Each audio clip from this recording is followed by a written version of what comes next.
Warahmatullahi wabarakatuh. Bagaimana kabar anak hari ini? Semoga sehat selalu dan tetap semangat ya.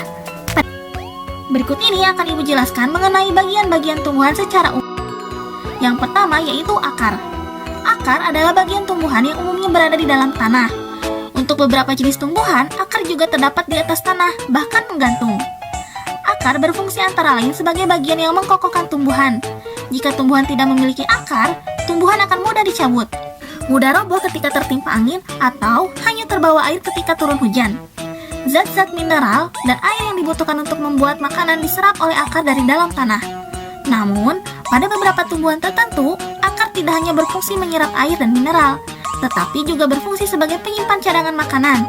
Misalnya pada beberapa tumbuhan umbi-umbian, seperti singkong, ubi, wortel, lobak, dan masih banyak yang lainnya. Akar dibagi menjadi dua jenis, yaitu akar serabut dan juga akar tunggang. Bagian tumbuhan yang kedua yaitu batang. Bagian tumbuhan yang berada di atas tanah adalah batang, yang berfungsi sebagai tempat munculnya daun, bunga, dan buah. Batang juga berfungsi mengedarkan mineral dan air yang diserap akar, serta zat makanan hasil fotosintesis ke seluruh bagian tubuh tumbuhan. Bagian-bagian tumbuhan yang ketiga yaitu daun. Bagian tumbuhan yang berfungsi sebagai tempat berlangsungnya fotosintesis adalah daun. Daun banyak mengandung zat warna hijau yang disebut klorofil. Daun terdiri atas tangkai daun dan helai daun. Bentuk tulang daun ada 4 macam, yaitu tulang daun melengkung, contohnya pada daun sirih, tulang daun menjari, contohnya seperti daun pepaya atau daun singkong, tulang daun sejajar, contohnya seperti pada daun padi, tulang daun menyirip, contohnya seperti pada daun mangga. Bagian tumbuhan yang keempat yaitu bunga. Bunga merupakan bagian tumbuhan yang berfungsi sebagai alat perkembangbiakan tumbuhan biji. Bunga sebagai hasil bentukan dari bakal daun dan batang, sehingga bentuk bunga berupa lembaran-lembaran. Bunga merupakan bagian tubuh tumbuhan yang paling menarik.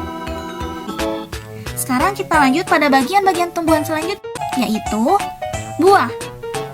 Buah merupakan bagian tumbuhan yang berfungsi melindungi biji, serta cadangan makanan buat biji berkecambah. Contohnya buah mangga dan buah apel. Buah terdiri atas daging buah dan biji. Bagian yang kita makan biasanya kita sebut dengan daging buah. Buah juga bermanfaat bagi manusia, antara lain sebagai sumber vitamin, mineral, dan hiasan. Bagian tumbuhan yang keenam yaitu biji. Biji merupakan hasil dari pembuahan yang terjadi akibat penyerbukan antara serbuk sari dan sel telur pada putik. Jika biji ditanam akan tumbuh menjadi tumbuhan baru. Biji memiliki keping. Biji ada yang berkeping 1 dan ada yang berkeping 2. Biji berkeping 1 disebut monokotil, sedangkan biji berkeping 2 disebut dikotil. Nah, tugas pertama yang Ibu berikan yaitu kalian tuliskan bagian-bagian tumbuhan beserta fungsinya. Tulis di buku catatan kalian ya.